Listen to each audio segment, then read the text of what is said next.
نحمده ونصلي على رسوله الكريم أما بعد فأعوذ بالله من الشيطان الرجيم بسم الله الرحمن الرحيم الذين إن مكناهم في الأرض أقاموا الصلاة وآتوا الزكاة وأمروا بالمعروف ونهوا عن المنكر ولله عاقبة الأمور صدق الله العلي العظيم ونحن على ذلك من الشاهدين والشاكرين والحمد لله رب العالمين۔ میرے معزز سامعین، میں نے آپ کے سامنے قرآن کریم کی ایک آیت مبارکہ تلاوت کی ہے۔ دعا ہے کہ اللہ رب العزت صحیح بیان کرنے کی توفیق عطا فرمائے، مجھے اور آپ کو اس پر عمل کرنے کی توفیق عطا فرما دے۔ اس آیت مبارکہ میں اللہ رب العزت ایمان والوں کا طرز عمل بیان فرما رہے ہیں کہ جب بھی اللہ رب العزت ایمان والوں کو اس زمین کے اندر قدرت دیتے ہیں تو ایمان والے اس زمین کے اندر کیا کام کیا کرتے ہیں، ایمان والوں کا کیا طرز عمل رہا ہے۔ اللہ فرماتے ہیں کہ اگر ان کو زمین میں ہم قدرت دیتے ہیں تو یہ لوگ نماز کا نظام قائم کرتے ہیں، زکوٰۃ کا نظام قائم کرتے ہیں، نیکی کی طرف بلانا، برائی سے روکنے کا کام کرتے ہیں، اور تمام کے تمام انجام کی انتہا اللہ رب العزت کی طرف سے تصور کرتے ہیں۔ ہم اس ملک پاکستان کہ جس کو کلمہ لا الہ الا اللہ محمد الرسول اللہ کی بنیاد پر حاصل کیا گیا، اور اس کو حاصل کرنے کی وجہ سب سے بڑی یہ تھی کہ مسلمانوں کو اپنے اسلامی معاملات کے اندر، اسلامی قوانین کے اندر اور ضوابط کے اندر کھلی آزادی نہیں تھی کہ جن کے اوپر وہ کھلے ہو کر عمل کریں تو ان لوگوں کے اوپر پابندیاں لگائی جاتی تھیں۔ اسی طرز عمل کے لیے، اسی دور کو نافذ کرنے کے لیے، اسی طریقے کو نافذ کرنے کے لیے مسلمانوں نے یہ جد و جہد شروع کی تھی کہ مسلمانوں کو ایک ایسا ملک مل جائے کہ جس کے اندر وہ آزادانہ طور پر، اعلانیہ طور پر، بغیر خوف و خطر کے یہ کل اللہ رب العزت کے کام کر لیں کہ زمین کے اندر نماز نافذ کریں بغیر ڈر اور خوف کے، زکوٰۃ کا نظام قائم ہو، کوئی غریب نہ بچے، کوئی لاچار نہ بچے، کوئی اپنے آپ کو کمزور محسوس نہ کرے، نیکی کی دعوت دیں، یعنی اللہ کے دین کو پھیلانے میں، اس مشن کو آگے بڑھانے میں اپنے حصے کا کام کریں جو نبی علیہ الصلوۃ والسلام نے دیا تھا کہ بلغوا عنی ولو آیا، میری طرف سے ایک آیت بھی اگر تم کو پہنچی ہے تو وہ دوسروں کو پہنچا دو، اور جو برے کام چلتے آ رہے تھے ان برے کاموں کا خاتمہ کرنے کے لیے جیسا کہ نبی علیہ الصلوۃ والسلام نے جد و جہد کی، صحابہ اکرام نے جد و جہد کی، اس کے بعد تابعین، تبع تابعین، بزرگان دین، تمام اماموں نے کوششیں کی کہ اس برائی کو ختم کریں۔ وہی مشن لے کر ہم لوگ بھی اس پاکستان کو حاصل کرنے کے لیے نکلے تھے، اور حاصل کر لینے کے بعد ہم اپنے مقصد سے پیچھے ہٹ چکے ہیں کہ ہم اس زمین کے اندر نہ نماز کی بات کرتے ہیں، نہ قرآن کے نظام کی بات کرتے ہیں، اور نہ ہی اللہ رب العزت کے دین کو نافذ کرنے کی بات کرتے ہیں۔ اور جو لوگ اس طرز کو اپناتے ہیں، اسلامی نظام کی بات کرتے ہیں، نماز کی بات کرتے ہیں، مساجد کو آباد کرنے کی بات کرتے ہیں، خانقاہوں اور دینی مراکز کو آباد کرنے کی باتیں کرتے ہیں، ان لوگوں کو سمجھا جاتا ہے کہ یہ لوگ پیچھے کی سوچ رکھنے والے ہیں، یہ دنیا میں ترقی کرنے والے نہیں ہیں، اور ان لوگوں کو جو آزادانہ رائے رکھتے ہیں، جن کے اندر کوئی لگام نہیں ہے، وہ انگریزوں کی سوچ لے کر ان مسلمانوں پر اس ملک پاکستان کے اندر کہ جس کو لا الہ الا اللہ کی بنیاد پر حاصل کیا گیا تھا، ان کو اٹھایا جاتا ہے، ابھارا جاتا ہے، اور مسلمانوں کے مسلم حکمرانوں کو دبایا جاتا ہے کہ یہ ملک پاکستان کے اندر کہیں اسلام کا نظام نافذ نہ کرے۔ آج دیکھیں کہ یہی حالات ہو گئے کہ عوام اب بھی سمجھتی نہیں ہے۔ اس ملک پاکستان کے دارالحکومت اسلام آباد کے اندر ٹرانسجنڈر بل کے لیے اس کی حمایت کے اندر پوسٹر لگائے جا رہے ہیں، اس کے لیے پینافلیکس آویزہ کیے جا رہے ہیں۔ کون اس کے لیے آواز اٹھائے گا؟ یہ ملک پاکستان اس لیے حاصل کیا تھا کہ فطرت اللہ کی خلقت کو تبدیل کر دیں۔ اللہ نے جس کو جیسا بنایا ہے یہ اللہ کی مرضی ہے نا، اللہ کی مرضی میں راضی رہنا چاہیے، اللہ کی رضا میں راضی رہنا چاہیے۔ یہ کس نے اختیار دیا ہے کہ اپنے جنس کو تبدیل کر دیں، اپنے نفسانیت کو تبدیل کر دیں؟ اللہ رب العزت اس طرز عمل کو نہیں پسند کرتے، نہ ہی اسلام میں یہ طرز عمل کسی طرح پسند ہے۔ اسلامی تنظیموں نے، ان لوگوں نے جو اسلام کے نام لیوا ہیں، اسلام کے اصول کو اس دنیا کے اندر، ملک پاکستان کے اندر نافذ کرنا چاہتے ہیں، آوازیں اٹھائیں، لیکن ان کی آوازوں کو پست کیا گیا، اور یہاں تک کہ ملک پاکستان جو اسلامی جمہوریہ پاکستان ہے اس کے دارالحکومت کے اندر پیناپلیکس حافظہ ہو رہا ہے۔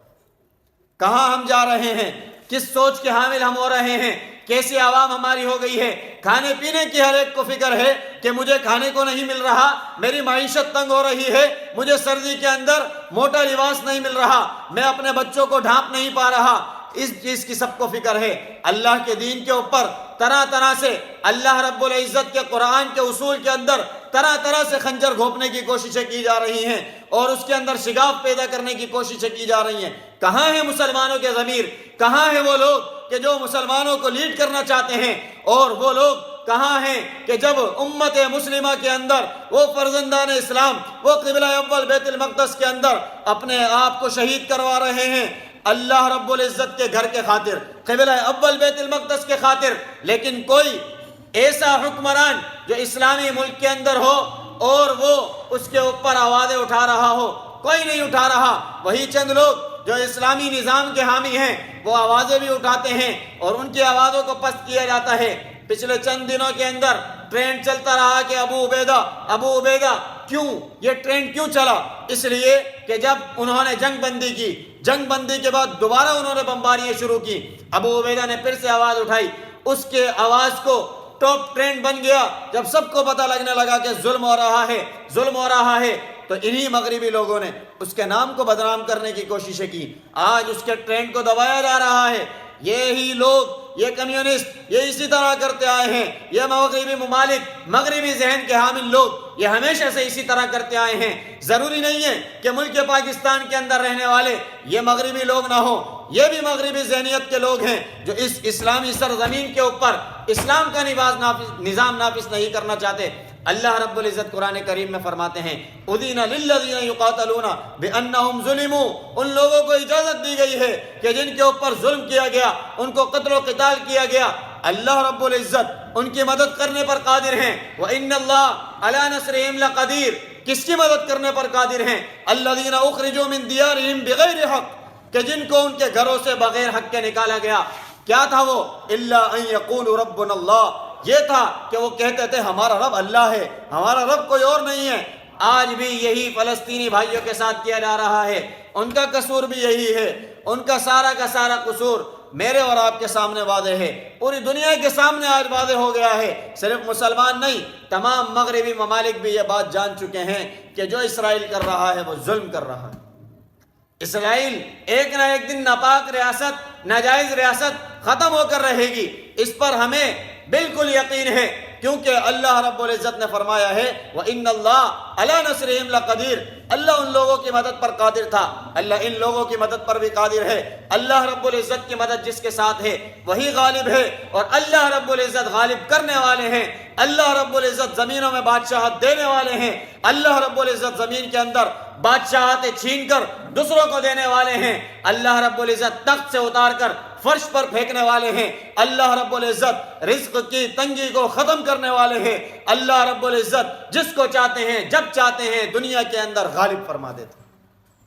آج بھی یہ سارے کے سارے لوگ اس پاکستان کو ناپاک کرنا چاہتے ہیں، جو اسلامی نظریات کے حامل نہیں ہیں، کہ جن کی سوچ صرف اپنے پلاٹوں کے لیے، جن کی سوچ صرف اپنے بنگلوں کے لیے، جن کی سوچ صرف اپنے خاندانی نظام کو چلانے کے لیے ہے، وہ پوری اس قوم کو، پوری 25 کروڑ عوام کو اپنی انگلیوں پر نچاتے ہیں۔ ہم لوگ ناچتے ہیں، ہم قرآن سے نہیں پوچھتے کہ ہمیں کس کا انتخاب کرنا چاہیے، ہم اللہ کے نبی سے نہیں پوچھتے کہ ہمیں کس کا انتخاب کرنا چاہیے، ہم قرآن کے، اللہ کے نبی کے بتائے ہوئے اصولوں کے ذریعے ان لوگوں کو نہیں پرکھتے جو لوگ اپنے آپ کو پیش کر رہے ہوتے ہیں۔ میں اور آپ کیسے اللہ کے سامنے کھڑے ہوں گے؟ میں اور آپ کیسے اللہ کے نبی کا سامنا کریں گے؟ میں اور آپ کیسے ان مسلمانوں کے ناحق خون کا حساب اللہ رب العزت کو دیں گے، جبکہ میں اور آپ اس دنیا کے اندر موجود ہیں، ہتھیار ہمارے پاس موجود ہیں، سوشل میڈیا پلیٹ فارم ہمارے پاس موجود ہیں، مالی تعاون ہمارے پاس موجود ہے، لیکن جس قدر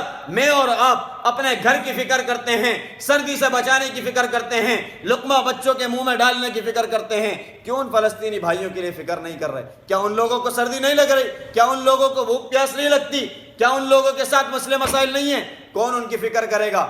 آج میں اور آپ کیسے خاموش ہو کر بیٹھے ہیں؟ کیا امت مسلمہ کو ہو گیا ہے؟ ان کو ہو کچھ نہیں گیا، ہوا یہ ہے کہ جس نظام کے نافذ کرنے کے لیے یہ ملک ہم نے حاصل کیا تھا، اس نظام کو دور کر دیا، اس کو چھوڑ دیا۔ اللہ کو راضی کر لیں، اس ملک میں دوبارہ وہی جدوجہد شروع کریں کہ اس ملک کے اندر اسلامی نظام کے علاوہ کوئی اور نظام پسند نہیں کریں گے، کیونکہ اسلامی نظام ہی خوشحالی کی ضمانت ہے، اسلامی نظام ہی امن کی ضمانت ہے، اسلامی نظام ہی پوری دنیا کے اندر انقلاب برپا کرنے کی طاقت رکھتا ہے، اسلامی نظام ہی بتوں کو توڑنے کی طاقت رکھتا ہے، اسلامی نظام ہی ہمارے اندر کے نفس کو توڑنے کی طاقت رکھتا ہے کہ جو شیطان بنا ہوا ہے، جو ہمارے نفس کو، ہمارے جسم کو اللہ کے حکم پر آنے نہیں دیتا، قرآن اور سنت کے نظام پر آنے نہیں دیتا۔ میں کسی جماعت کی حمایت میں نہیں کہہ رہا، بلکہ میں آپ کو کہہ رہا ہوں کہ آپ قرآن کے اوپر پرکھیں کہ جن لوگوں کو آپ انتخاب کرتے ہیں کیا وہ لوگ قرآن کی روح سے صحیح ہیں؟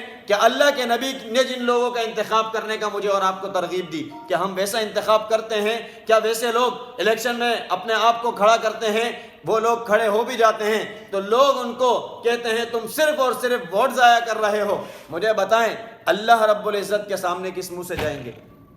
ابراہیم علیہ السلام کے لیے بھی نمرود نے آگ جلائی تھی، وہ وقت کا بادشاہ تھا، کوئی سامنے بولنے والا نہیں تھا۔ وقت کے نبی کو، خلیل اللہ کو، اللہ کے پیغمبر کو، کہ جتنے انبیاء کا سلسلہ چلا اس پیغمبر سے چلا، وہ اولو العظم پیغمبر، اس کے لیے آگ جلائی گئی، ایمان والے کچھ نہ کر سکے، آگ میں ڈال دیا۔ اللہ رب العزت نے مدد کر کے دکھائی، آگ کو ٹھنڈا کر کے دکھایا، اور اس وقت جتنے لوگ اس نمرود کے ساتھ تھے اللہ نے سب کو نیست و نابود کر کے دکھایا۔ اللہ نے نمرود کو بھی ایک مچھر کے ذریعے تباہ کر کے دکھایا۔ اللہ رب العزت جب چاہتے ہیں، جس سے چاہتے ہیں، دین کے غلبے کا کام لے لیتے ہیں، اور اسی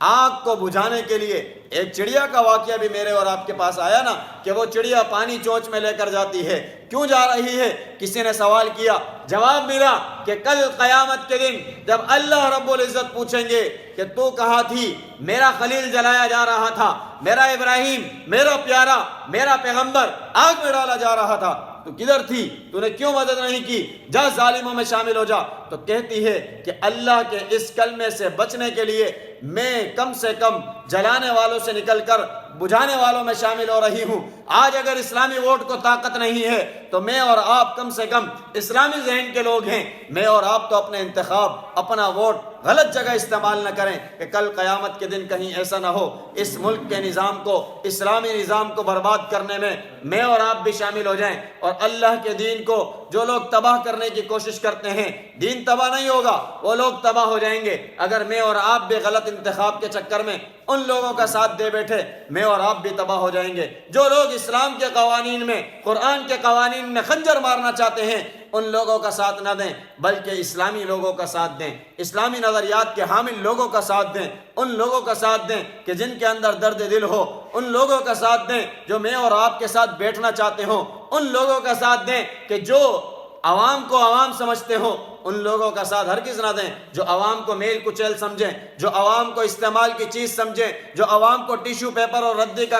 کاغذ سمجھیں۔ ان لوگوں کے ساتھ کھڑے ہوں کہ جو عوام کو اپنی طاقت سمجھ کر، عوام کو اپنے ساتھ ملا کر تخت پر بٹھانے کی جد و جہد کر رہے ہیں۔ یہی میرے اور آپ کی کامیابی ہے۔ اگر اس کے علاوہ کوئی اور رستے پر ہم چل رہے ہیں، میں اور آپ اپنی تباہی کے ذمہ دار ہیں، پھر کسی اور کو ذمہ دار نہ ٹھہرائیں کہ فلاں حکمران۔ میرے اور آپ کے پاس یہ ایک وقت آتا ہے، وہ بھی ہم گوا دیتے ہیں۔ یہ اپنے آپ کو سنبھالنے کا وقت ہے، اپنے آپ کو تیار کرنے کا وقت ہے، اپنے پڑوس کو، اپنے دوستوں کو، اپنے گھر والوں کی ذہن سازی کا وقت ہے۔ قرآن پڑھائیں، قرآن سمجھائیں، قرآن کے اصول اور ضوابط سمجھائیں کہ قرآن کیسے لوگوں کو اقتدار میں دیکھنا چاہتا ہے، قرآن کیسے لوگوں کی حمایت کرتا ہے۔ جب جن لوگوں کی حمایت قرآن کرتا ہے، انہی لوگوں کی حمایت میں اور آپ بھی کرنے والے بن جائیں گے۔ یہ دنیا بھی سنور جائے گی، آخرت بھی سنور جائے گی۔ دعا ہے کہ اللہ رب العزت خود مجھے بھی ان باتوں پر عمل کرنے کی توفیق عطا فرمائے، آپ تمام میں سے ہر ایک کو عمل کرنے کی توفیق عطا فرما دے۔ وآخر دعوانا ان الحمدللہ رب العالمین۔ الحمدللہ رب العالمین والعاقبۃ للمتقین والصلاۃ والسلام علی سید الانبیاء والمرسلین۔ اللہم انت السلام ومنک السلام تبارکت یا ذا الجلال والاکرام۔ اللہ کریم ہم سب کو یہاں بیٹھنا اپنی بارگاہ عالیہ میں قبول فرما۔ اللہ کریم قرآن اور احادیث کا سننا سنانا اپنی بارگاہ عالیہ میں قبول فرما۔ اللہ کریم قبلہ اول بیت المقدس کی حفاظت فرما، اللہ کریم فلسطین اور حماس کے مجاہدین کی مدد فرما، اللہ کریم حرمین شریفین کی حفاظت فرما، اللہ کریم ملک پاکستان کی حفاظت فرما، اللہ کریم ہمارے ملک کو امن و امان کا گہوارہ بنا، اللہ کریم ہمارے ملک کو عدل و انصاف کا گہوارہ بنا، اللہ کریم ہمارے ملک کے اندر اسلامی نظام کو تخت پر بٹھانے کی ہم سب کو توفیق عطا فرما، یا اللہ ہم سب کو اسلامی نظریات کا حامل بنا، یا اللہ طاغوت کے ذہنوں سے ہم سب کی حفاظت فرما، یا اللہ قرآن اور سنت کے نظام کو پسند کرنے کی اور اس کو اپنی دنیا میں اپنے نظام میں یا اللہ اپنے جسم پر نافذ کرنے کی ہم سب کو توفیق عطا فرما، یا اللہ ہماری بہن ڈاکٹر عافیہ صدیقی کو جلد رہائی عطا فرما، یا اللہ جو ظلم اور ستم اس پر کر رہے ہیں یا اللہ ان کو ہدایت عطا فرما، یا اللہ اگر ان کے نصیب میں ہدایت نہیں ہے تو یا اللہ ہماری بہن کو ان سے نجات دلا کر یا اللہ ان سب کو نیست و نابود فرما، یا اللہ جہاں جہاں مسلمان پریشان حال ہیں، بیمار ہیں، مصیبت زدہ ہیں، تکلیفوں میں ہیں، یا اللہ تمام کی بیماریوں کو، پریشانیوں کو، تکلیفوں کو، مصیبتوں کو دور فرما، یا اللہ جتنے بے روزگار ہیں اللہ تمام کو حلال طیب روزگار عطا فرما، یا اللہ جتنے برسر روزگار ہیں اللہ ان کے روزگار میں، گھر بار میں، کاروبار میں خیر و برکت عطا فرما، یا اللہ جتنے پیارے ہمارے اس دنیا سے چلے گئے اللہ سب کی کامل بخشش فرما، یا اللہ سب کی قبروں کو منور فرما، یا اللہ خصوصاً فلسطین کے شہداء کی شہادتوں کو اپنی بارگاہ عالیہ میں قبول فرما، یا اللہ ان تمام شہداء کے خون سے پوری دنیا کے اندر اسلام کا بول بالا فرما، یا اللہ ہم سب کو فلسطینی مسلمانوں کے حماس کے مجاہدین کی مدد کرنے کی توفیق عطا فرما، یا اللہ ان کے ساتھ اظہار یکجہتی کرنے کی، جانی اور مالی تعاون کرنے کی توفیق عطا فرما۔ اللہم رب ارحمہما کما ربیانی صغیرا۔ صلی اللہ تعالی علی رسول خیر خلقہ محمد وعلی آلہ واصحابہ اجمعین، آمین۔